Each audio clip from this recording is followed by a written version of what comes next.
Hey guys, today we're gonna run the SIG P211-GTO. This is SIG's first shot whack attack. This is SIG Sauer's stab at the 2011 market, and I think it's gonna work. I haven't put more than a few rounds to this thing yet, and I've got like a Romeo 2 Pro, Romeo 1 Pro, I don't know. This was on a gun that was sitting in my safe from 3 years ago, 5 years ago. Anyway, put a new battery in it, mounted it to here because it filled up the whole optic cut. You can put the compact SIGs on here. It comes with a pin kit with this gun. It also comes with an extra recoil spring at a different weight. Out of the package, magwell, ambidextrous slide stop, ambidextrous safety, grip safety back here, and a nice machined aluminum trigger, full length dust cover with 3 accessory Picatinis. It has a 320-esque slide. Comes with your rear sight and your front sight post with fiber. It's got G10 grip panels that fit underneath the aluminum setup here. Big ass. They look like T15s. No, they look like T20s. These might be T20s. Very big honking grip panel screws here, which is awesome. One thing I hate about 1911, 2011s, Berettas, everything is the grip screws are super tiny, super small. They're super easy to strip out in the grips or the frames. These are giant honking, can't fuck it up, can't mess it up grip screws. They do have G10 little panels here on either side.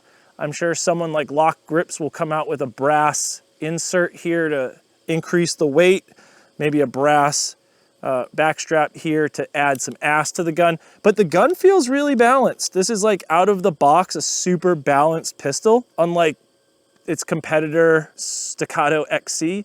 The Staccato XC is nothing but front weight.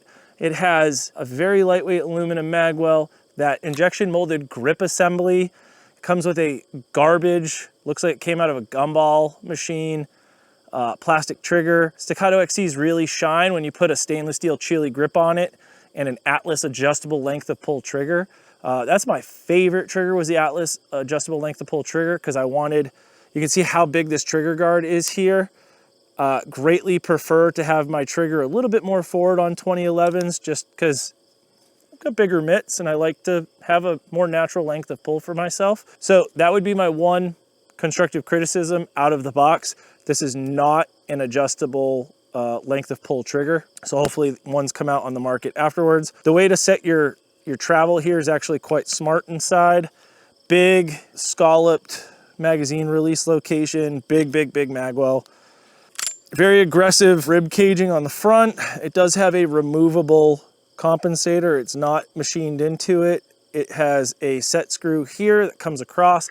It looks very similar to the way the Radian Ramjet is assembled, where they have a dowel pin or a bottle-shaped dowel pin that screws in here that keeps this indexed in place. I think the MSRP on these is like $2,400 bucks. Should I probably check my phone real quick? Yeah, I was right. So $23.99. How much is a Staccato XC? $4,300. Comes with a plastic grip and a plastic injection molded over a sheet metal trigger bar. It needs more ass in the XCs. It's too lightweight in the back, too front heavy. That's my biggest complaint. I think the Staccato XC for $4,200 should come with at least an aluminum grip, if not steel. It should be steel. It's a competition race gun. It should be balanced really well. So if you buy a Chile grip, I think they're like 600 bucks, and then you have to buy the Atlas trigger. It's like 100 something bucks, you know. That's $700 more to get your Staccato XC where it should be for the price. I like my XC. It comes with a 7-pound or a 7.5 pound recoil spring from the factory. That's their do-it-all spring. I don't agree with that. I think this comes from the factory with an 8-pound spring. 8-pound runs 124 grain really well. It still runs 115 grain well. And when you're going up to like the 147s, the more duty ammos, you want to step up to like a 12 or 14 pound spring in the Staccatos. I'm sure it's going to be the same for this. But anyway, long story short, this is a big dot on this optic. It's not my ideal dot. I would go with like a 1 or a 2 MOA dot. This is like a 6 MOA dot. So we'll do our best with it. I'll be hitting steel, but it ain't going to be threading the needle. SIG hit us up before the launch of this. We've actually had a prototype GTO for a very long time. We finally got our production gun so we can shoot it. The prototype gun had 3D printed parts, was missing firing pin assembly, but it was super cool of SIG to send us that so that we could do the holsters. And if you did go to the next event or you watched and spectated stuff at the next event, we did do the holsters for the next event for the new 226X, 226X carry, and the 211 GTO. This is our Nidhogg race holster for it on a QLS. And we will eventually do a Nidhogg 2 holster for it. But the other cool thing is we made inside the waistband holsters for it. I have not taken this magwell off to see how it carries without the magwell, but historically, if anyone comes out with a gun like this, there's obviously a carry version coming down the line. There's obviously other versions coming down the line. There's always other versions coming down the line. So preemptively, we just made sure we made an inside the waistband holster for it because someone's gonna carry this inside the waistband. So we wanted to prepare for that. So anyway, let's shoot it.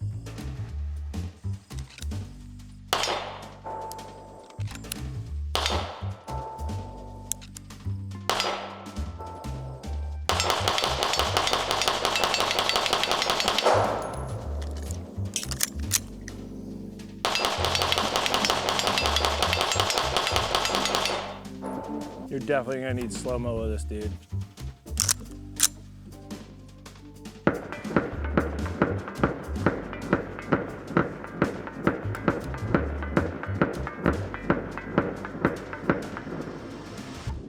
This is my big complaint right now. The Optic is getting gassed out and it looks like carbon is blowing up from the firing pin assembly through a void underneath the Optic plate and spraying up over the lens. Now this might be my fault. It did come with a bag of pins and I might need to plug it. But I was reading that the pins were there, those little pins, like little tiny pins. I was reading that those were for indexing compact optics like the SIG X compact. So I didn't do a ton of I didn't read the manual when I mounted this, but maybe it goes away with that. I'll have to read up on it. But for now, this is annoying and gross.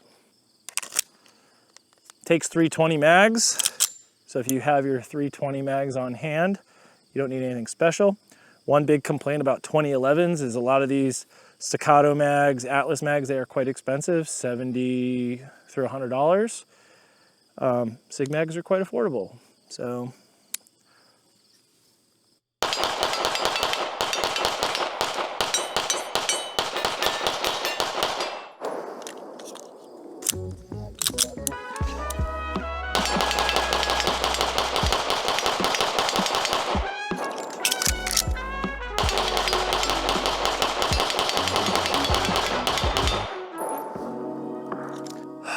this is why I stopped shooting 2011s, because I just ammo. And then you want to shoot them. And they make you lazy. You don't have to grip them as hard, you don't have to bang the trigger as hard, it makes it easier. In the hands of a novice shooter, like a 2011 pattern gun, if you teach them like proper, grip, trigger press, reset, and then just tell them to run the fucking piss out of the gun, like, it's okay to come off trigger. The second you touch that trigger off, it goes. It's just so easy. That's why I started shooting like shittier guns in competition, because even I stopped shooting my Shadow 2 because I wanted to get better at deliberate movement, deliberate trigger press, not just relying on a super smooth, flat shooting gun. I wanted to manhandle a gun and be way better with a more basic ass gun than to just pick up a built gun and race it. So this thing's crazy though. I mean, holy smokes, it's hot. Let's open you up and let you chill. Compensator works really well. So it's a tri-port. So it's got this triangular top port and it's got these Pit Viper venting going up at a slight angle. So you're getting 3 exhaust ports going up, but the one in the bottom, it's from, it basically, those ports on the bottom are underneath the projectile. So as the projectile passes through, the escaping gases also force up at a slight angle. So you get a little lateral control. With 115 grain with the factory setup, we didn't change springs or anything in this. We just ran it I mean, it looks pretty nice, even in the inside where the feed ramp meets the frame. It's pretty nice. It's a tight fit where that feed ramp is sandwiched inside. I haven't tried to take it apart. I believe it takes, you know, there's a little hole right here. It comes with a little push pin. I'm sure that push pin's there to release the ambidextrous side of the slide stop. Once that's out, you can push the slide stop through and take it apart, probably like any other 2011. It does have a captured guide rod, so I should probably read the manual before taking it apart. Read your manual. Yeah, I spent no time reading in this gun. I just wanted to put rounds through it and see what the hype was all about. I mean, it shoots super flat. That's crazy flat.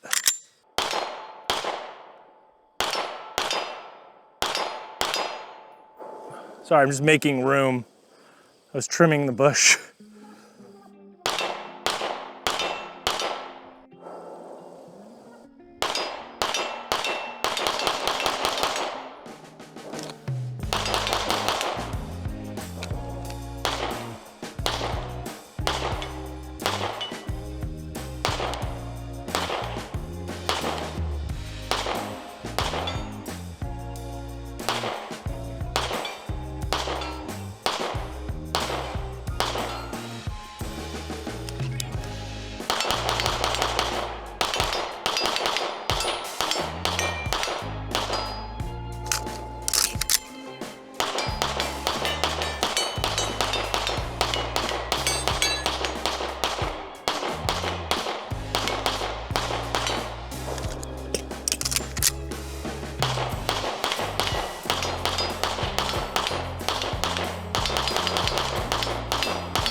Thank you so much for watching this video on the SIG P211-GTO. So long story short, super cool. It's a 2011, big old honking flared magwell.